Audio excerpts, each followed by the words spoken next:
اور معاشرے کا کتنا کمینہ شخص ہے وہ جو کسی کی بیٹی کو اس لیے تنگ کرتا ہے کہ وہ جہیز نہیں لے کے آئی، یا وہ اس کی خواہش کے مطابق، اس کی توقع کے مطابق جہیز نہیں لائی۔ شریعت اسلامیہ نے تو نکاح کو آسان قرار دیا، اور یہ جو ہم اتنی لمبی چوڑی باراتیں لے کر کے چلے جاتے ہیں بیٹی والوں کے گھر میں، تو اسلام میں تو اس کا ایسا کوئی تصور نہیں ہے۔ 500 600 لوگ بیٹی والوں کے ہاں چلے جاتے ہیں، اور جس طرح کسی محاذ پہ جا رہے ہیں۔ نکاح فی المساجد کا رواج اگر ڈالا جائے تو ہماری زندگیاں سوکھی ہو جاتی ہیں۔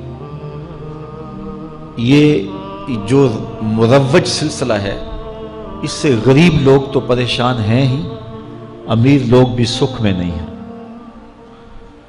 آج 1 کروڑ روپیہ شادی پہ خرچ آ رہا ہے، اور جس کی 4 بیٹیاں ہیں وہ ساری زندگی اسی کام میں ہی لگا رہتا ہے۔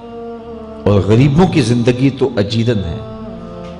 غریب کی بیٹیاں سگڑ ہیں، سمجھدار ہیں، سنجیدہ و متین ہیں، پڑھی لکھی ہیں، خوبصورت ہیں، لیکن ان کے رشتے قبول اس لیے نہیں کیے جا رہے کہ ان کے پاس دینے کے لیے کچھ نہیں ہے۔ اور اب ایک سلسلہ چلا جہیز فنڈ کا اور اجتماعی شادیوں کا،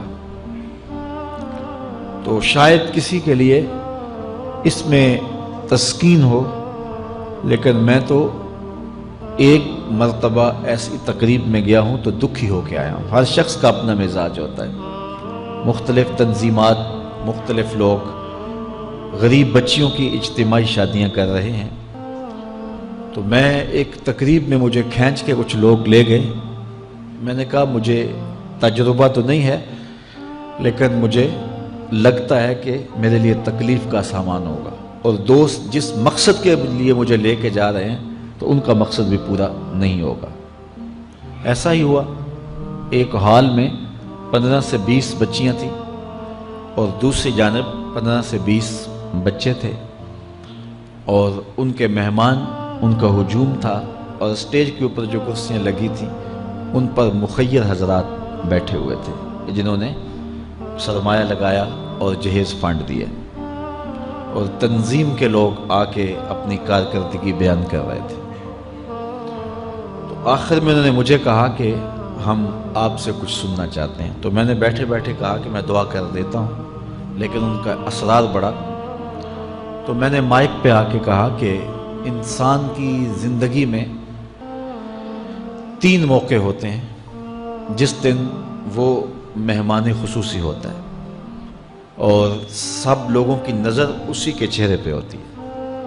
ایک جب وہ پیدا ہوتا ہے تو کالا کلوٹا بھی ہو تو ساری بستی اس کا منہ دیکھنے آتی ہے، اور اسے بہنیں چاند کہہ کے پکارتی ہیں، چاہے اس کا رنگ گہرا سیاہ کیوں نہ ہو۔ دوسرا موقع انسان پر اس وقت آتا ہے جب وہ دولہا بنتا ہے، تو سارے لوگ اسی کو دیکھتے ہیں، اور وہ نگاہوں کا مرکز ہوتا ہے، اور چیف گیسٹ وہی ہوتا ہے۔ اور تیسرا وقت اس کے اوپر تب آتا ہے جب وہ چٹا لٹھے کا لباس پہنتا ہے، تو سارا شہر اس کا منہ دیکھنے آتا ہے۔ تو میں نے کہا ان غریب لوگوں سے آج تم نے یہ حق بھی چھین لیا۔ آج مخیر حضرات کو اوپر بٹھایا اور ان کو نیچے بٹھایا ہوا ہے، اس لیے کہ یہ غریب ہیں، اور کسی کے چہرے کے اوپر میں نے کہا خوشی کے آثار نہیں نظر آ رہے، اداسیاں ہیں، اور اتنے لوگوں کو ان کی غربت کا گواہ بنا رہے۔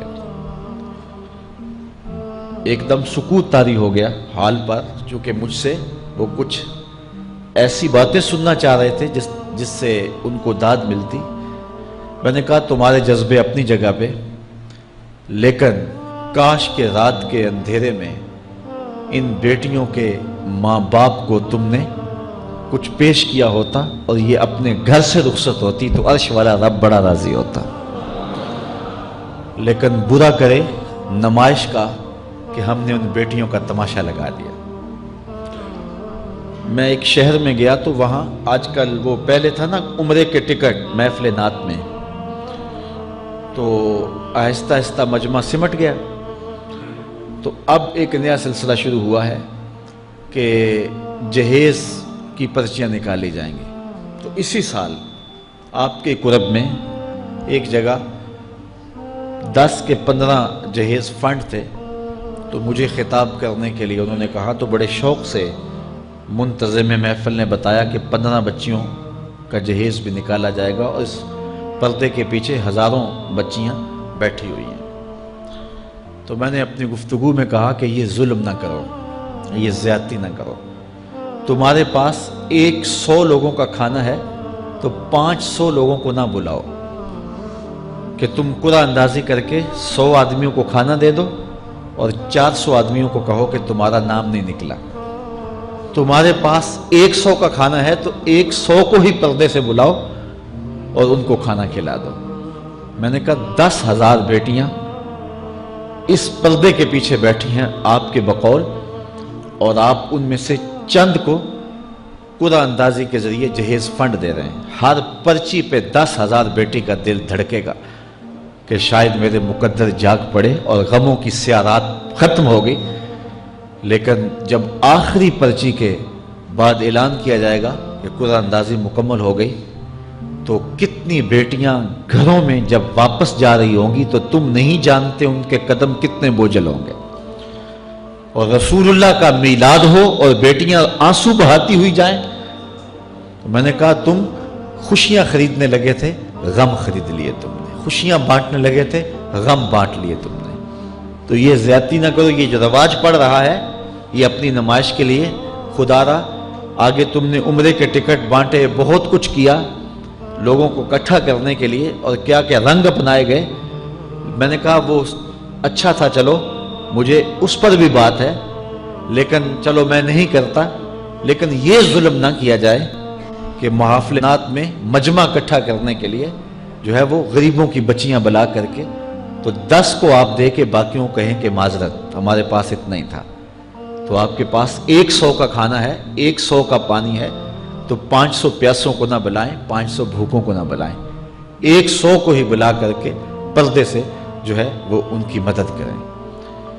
تو میں یہ کہتا ہوں کہ ہم جہیز فنڈ دینے کی بجائے، یہ جب تک یہ حالات ختم نہیں ہوتے، ہمیں خفیہ طور پہ یہ بھی کرنا چاہیے، لیکن ساری قوم ادھر لگ گئی ہے، تو اس کی بجائے ہمارے علماء کو، ذمہ دار کو، یہ مختلف چینلز کے اوپر یہ جو ٹاکنگ ہوتی ہے اس پہ گفتگو ہونی چاہیے کہ اس رسم کو ختم کیا جائے اور معاشرے کی تربیت کی جائے کہ بیٹیوں کا رشتہ اس لیے قبول کیا جائے کہ وہ دیندار ہیں، وہ پردے دار ہیں، وہ سگڑ ہیں، وہ پڑھی لکھی ہیں اور ان کے اخلاق اچھے ہیں، یہ معیار بنایا جائے، دولت کو معیار نہ بنایا جائے۔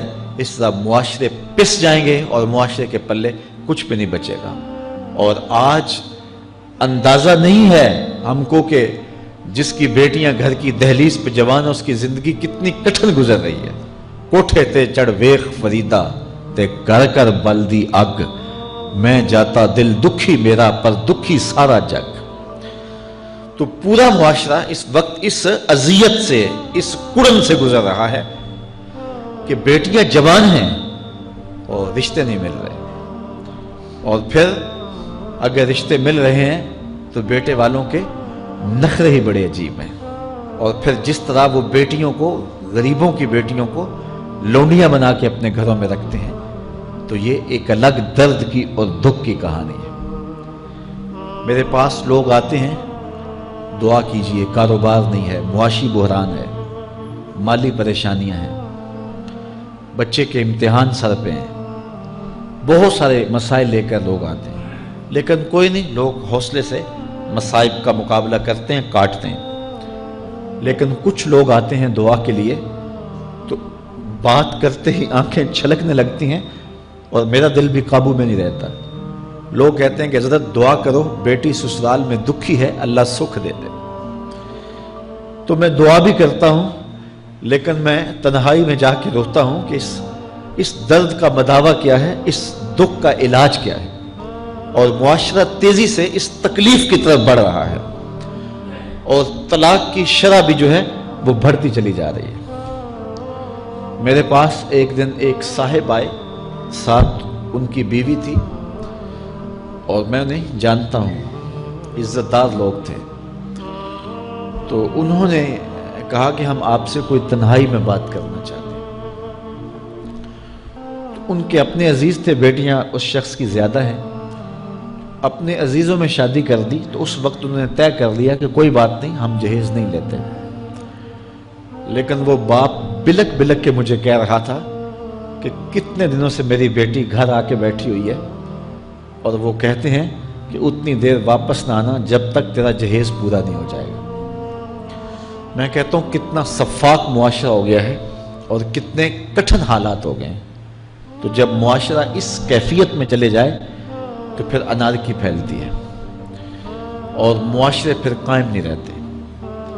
تو کتنی باپ کی دہلیز پر بوڑھی ہونے والی بیٹیاں، ان کی سسکیاں، ان کی آہیں اور ان کی چیخیں اس معاشرے کو بے چین کی ہوئی ہیں۔ تو امیر لوگوں کی ذمہ داری ہے کہ وہ غریبوں کے دکھ بانٹ لیں۔ اللہ تعالیٰ ارشاد فرماتا ہے کہ فکو رقبہ او اطعام فی یوم ذی مسغبہ، کسی پھنسے ہوئے کی گردن چھڑانا یہ بڑی نیکی ہے۔ تو اس وقت غریب کی بیٹیوں کا رشتہ کوئی قبول نہیں کرتا۔ اگر کوئی نوجوان اور اگر کوئی سرمایہ دار غریبوں کی بیٹیاں قبول کر لے تو یہ اس کی مہربانی ہوگی، اور اگر یہ نہیں کر سکتا تو کم از کم ان بیٹیوں کی شادیوں کا اہتمام کیا جائے، لیکن یہ مہربانی کی جائے کہ غریبوں کی بچیوں کو نمائش گاہ میں نہ کھڑا کیا جائے اور ان کی غربت کا تماشا نہ بنایا جائے۔ رات کی تنہائی میں ان کے ماں باپ کی خدمت کی جائے تاکہ وہ اپنی بیٹیوں کو عزت سے اٹھا سکیں۔ میرے حضور نے ارشاد فرمایا وَرَجُلٌ تَصَدَّقَ بِصَدَقَةٍ فَأَخْفَاهَا حَتَّى لَا تَعْلَمَ شِمَالُهُ مَا تُنْفِقُ يَمِينُهُ، جس شخص نے تنہائی میں خیرات کی کہ دائیں ہاتھ نے جو خرچ کیا بائیں کو پتہ بھی نہ چلا، قیامت کے دن جب کوئی سایہ نہیں ہوگا اللہ اس شخص کو اپنے عرش کا ٹھنڈا سایہ عطا فرمائے۔ تو یہ جو اجتماعی شادیوں کا ماحول ہے، تو اگر اس کو ہم اس میں تبدیل کر لیں کہ غریبوں کی عزت نفس مجروح نہ ہونے پائے، تو اللہ تعالیٰ یہ توفیق نصیب فرمائے اور معاشرے کے اندر ایسے لوگ نکلیں جو معاشرے کے دکھ بانٹتے ہیں۔ اور علماء کو منبر و محراب سے زوردار آواز اٹھانی چاہیے کہ یہ جو رسم پیدا ہو گئی ہے جہیز کی، اور اس کے بغیر بیٹیاں گھر سے رخصت نہیں ہو سکتی ہیں، تو اس کو ختم کیا جائے اور اس کے خلاف عملی جہاد کیا جائے، اور اس کے لیے امیر لوگ نمونہ بنیں۔